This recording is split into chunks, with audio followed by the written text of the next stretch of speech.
Hello, I'm Juan Davis, Chief Creative Officer at KCTM PBS SoCal, and I'm joined by the newsroom of KPCC and LAist on a daily reporter roundup. How is everyone today?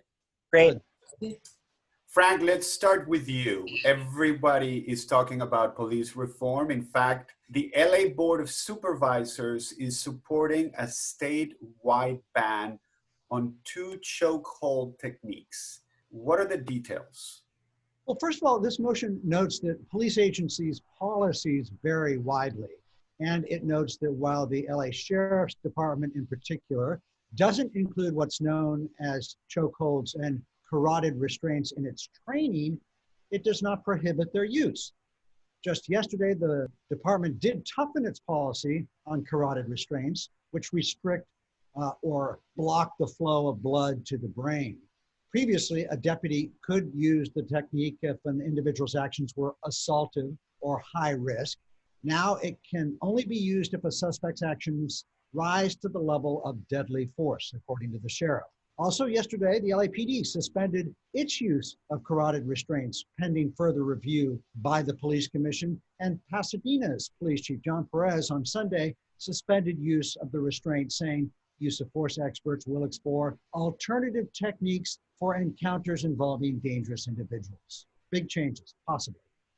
Meanwhile, Kyle's been looking into the brewing fight between the LA Teachers Union and the School Police Union. Yeah, that's right. LAUSD operates its own police department, one of the largest independent school police forces in the entire country. And until now, the teachers union has sided with activists who wanted to limit the department's powers, but not call for shutting it down. That could all be changing very soon.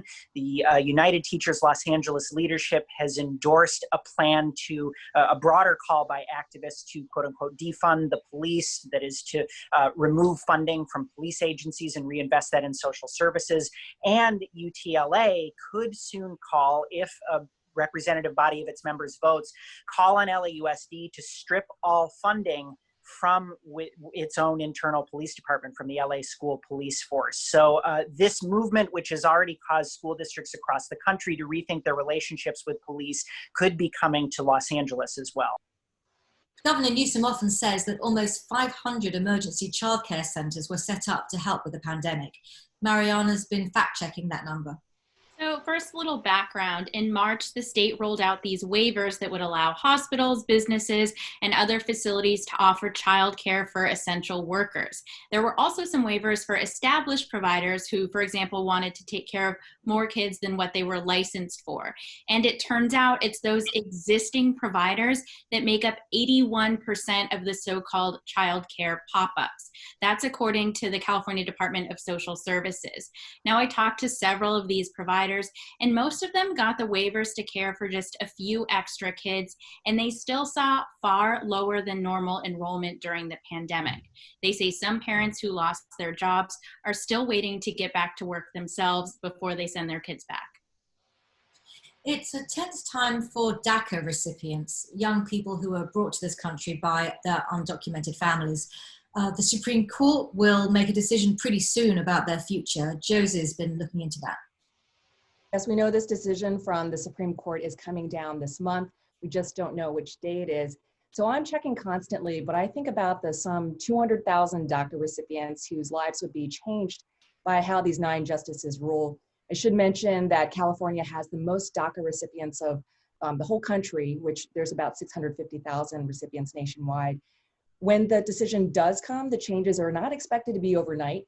The conventional wisdom is that the justices will let Trump end DACA, but that Trump won't stop the program suddenly and instead use it as a bargaining chip in a larger immigration package. There's been hope of a legislative fix that would allow the program to continue without interference from the White House or the courts anymore.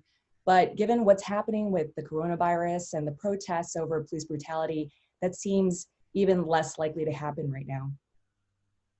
Well, thank you all at the KPCC and LAist newsroom, and thank you for tuning in. Be safe, take care of your family, take care of your neighbor, and we will see you tomorrow.